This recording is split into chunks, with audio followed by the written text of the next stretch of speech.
कार्यकर्ताओं का ये कहना है कि आज स्वर्गीय देवेंद्र सिंह राणा साहब हमारे बीच में नहीं हैं।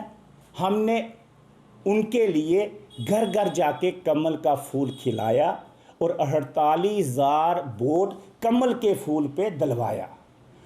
48,000 वोट ये मोदी साहब का वोट है, ये संगठन का वोट है, ये भाजपा का वोट है, ये फूल के ऊपर लगाई हुई मोहर है, ये किसी का व्यक्तिगत नहीं है। हम ये चाहते हैं कि SRO 43 इम्प्लीमेंट ना किया जाए, पॉलिटिकल तरीके से नौकरियों में किया जाए। सरकारी मुलाजमों की फाइलें जो सेक्रेटरीट के अंदर पेंडिंग पड़े हैं उनको क्लियर किया जाए SRO 43 लगा के, उस पर जोर दिया जाए, ना कि पॉलिटिकल लोगों के परिवारों के बच्चों को इलेक्टोरल पॉलिटिक्स के तहत लाकर SRO 43 इम्प्लीमेंट किया जाए। और दूसरा, मैं आपके बीच में एक जो इम्पॉर्टेंट चीज़ है वो आपके बीच में रखना चाहता हूँ।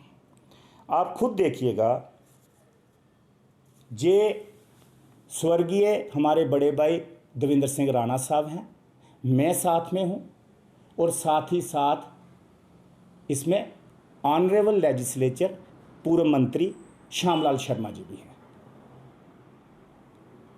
ये उन्होंने तब मुझे ये कहा था, देवेंद्र सिंह राणा साहब ने, उन्होंने कहा था अनिल जी इस बार पार्टी मुझे मौका दे रही है, ये टिकट अनाउंस होने से पहले की बात है, मुझे मौका दे रही है, अनिल जी आप हमारा साथ दें, पार्टी का साथ दें। इसके बाद आपको एक और फोटोग्राफ में आपको दिखा दूँ, ये 2 फोटोग्राफ हैं,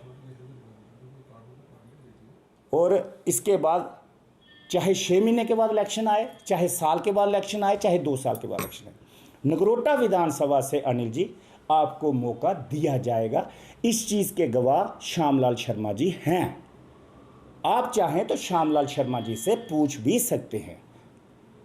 अब मैं बात को ज़्यादा बढ़ा के कहूँगा, कम करके कहूँगा तो शायद मैं भी पूरी बात वो कह ना सकूँ।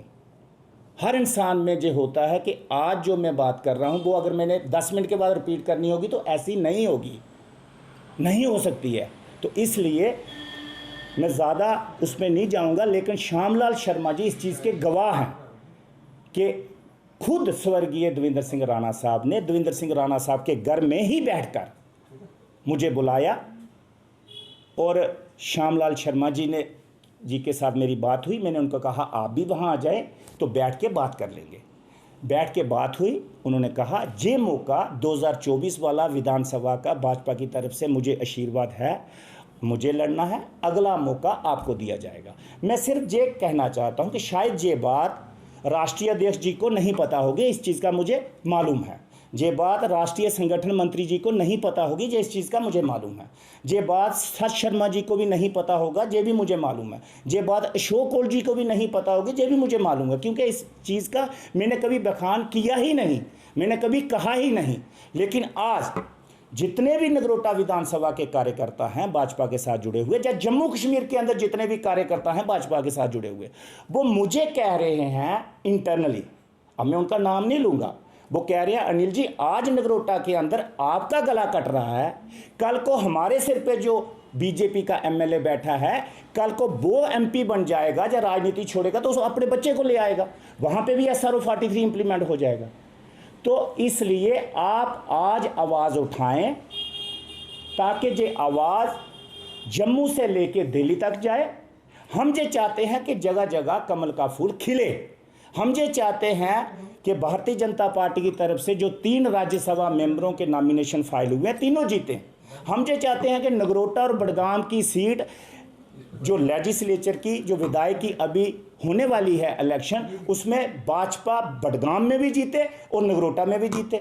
पिछली मर्तबा स्वर्गीय देवेंद्र सिंह राणा साहब को अगर 48,000 वोट मिला तो इस बार 60,000 वोट मिले ना। तो 48,000 वोट किसी का पर्सनल था, अगर आज 60,000 वोट में मिलेगा तो वो भी किसका होगा, पार्टी का। चाहे वो मुझे आगे करके मिलेगा चाहे किसी और को आगे करके मिलेगा, वोट सारा भाजपा का है। जो संगठन का वोट है फूल पे मोहर लगेगी और जो मोदी साहब का वोट है। मेरी यही गुजारिश है कि SRO 43 इम्प्लीमेंट पॉलिटिकल रास्ते इलेक्टोरल पॉलिटिक्स के ज़रिए इम्प्लीमेंट नहीं किया जाए, चाहे उसमें वेब पोर्टल वाले हों, प्रिंट मीडिया हो, सभी का खैर मकदम करता हूँ, इस्तकबाल करता हूँ, स्वागत करता हूँ। आज का जो प्रेस कॉन्फ्रेंस करने का जो मेन मौक़िफ़ है वो ये है, कारण ये है कि नगरोटा बाई पोल इलेक्शन जो असम्बली की होने जा रही है, जिसके वोट 11 नवंबर को पड़ेंगे, 14 नवंबर को उसका रिज़ल्ट आएगा। नगरोटा विधानसभा के अंदर कहने सुनने में ये आ रहा है कि 3 लोगों का नाम जो है वो डिस्कशन में है और डिस्कशन हुई भी है, जम्मू में भी और दिल्ली में भी, जो सुनने में आ रहा है। और सुनने में ये भी आ रहा है कि SRO 43 पॉलिटिकल SRO 43 वो लागू करने की कोशिश की जा रही है। SRO 43 इसलिए बनाया गया था, जम्मू कश्मीर के अंदर अधिनियम 1994 में बनाया गया था, जो सरकारी मुलाजम जो भी होंगे किसी भी डिपार्टमेंट में, अगर अनफॉर्चुनेट उनका नौकरी के दौरान देहांत हो जाता है, स्वर्गवास हो जाता है, अगर कोई मैरिड होता है तो उसकी वाइफ को उसका बेटा बेटी कोई भी एलिजिबल हो सकता है जॉब के लिए। अगर कोई अनमैरिड है तो उसका बड़ा भाई, छोटा भाई, बड़ी बहन, छोटी बहन, कोई भी फैमिली में से एलिजिबल हो सकता है। इसके लिए था SRO 43 अधिनियम 1994 बनाया गया था। आज की तारीख में तकरीबन सेक्रेटरीट के अंदर हज़ारों की तादाद में SRO 43 की फाइलें पड़ी हुई हैं। पहले वो क्लियर करें, ना कि पॉलिटिकल SRO इलेक्टोरल पॉलिटिक्स के ज़रिए इम्प्लीमेंट किया जाए। इसी के साथ साथ मेरा ये कहना कि अगर SRO 43 आपको इम्प्लीमेंट करना ही था, जो उस पर सोच विचार करना था, तो हमारे honourable legislature Rajesh Gupta ji Jammu east विधानसभा के जब उनका स्वर्गवास हुआ तो उनकी भी 2 बेटियां थी, एक बेटा था, तो ये फार्मूला वहाँ पे भी इम्प्लीमेंट हो सकता था।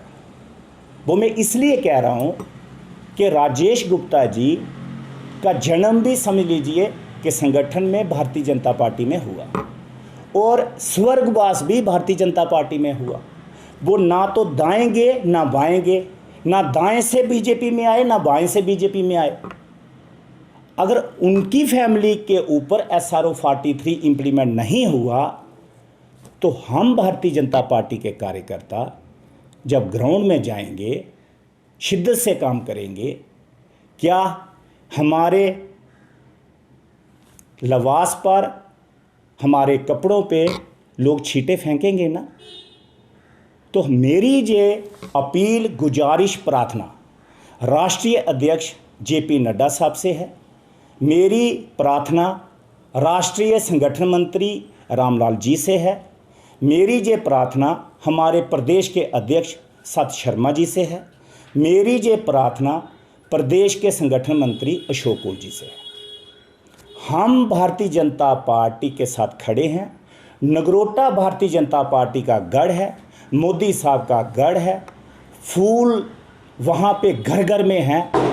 हम ये चाहते हैं कि कमल का फूल मुरझाना नहीं चाहिए, कमल का फूल खिलना चाहिए। तो उसको खिलाने के लिए सभी कार्यकर्ताओं का साथ लेना ज़रूरी है। अगर आप अपने सपनों का आशियाना बना रहे हैं तो एराकॉट कंस्ट्रक्शंस है आपकी पहली पसंद, क्योंकि यहाँ सिर्फ टाइल्स, सैनिटरी और हार्डवेयर प्रोडक्ट्स की विशाल रेंज नहीं मिलती, बल्कि साथ में मिलते हैं ढेरों फ्री गिफ्ट्स और वो भी हर शॉपिंग पर। एराकॉट कंस्ट्रक्शंस में ट्रेंडिंग और लेटेस्ट डिजाइनों की बड़ी रेंज है। एराकॉट कंस्ट्रक्शंस फिर ला रहा है अपने कस्टमर्स के लिए साल का सबसे बड़ा मौका। शॉपिंग करो और बन जाओ लकी विनर, क्योंकि इस बार इनाम सिर्फ ऑफर नहीं, एक जश्न है। और यही नहीं, इस बार आपको बिल्कुल नई Alto car, scooties, 10 smart mobile phone सहित अन्य शानदार इनाम जीतने का मौका भी मिल रहा है। तो देर किस बात की, आज ही आए एराकॉट कंस्ट्रक्शंस, जहां घर का सपना भी पूरा होता है और शॉपिंग बनती है फायदेमंद।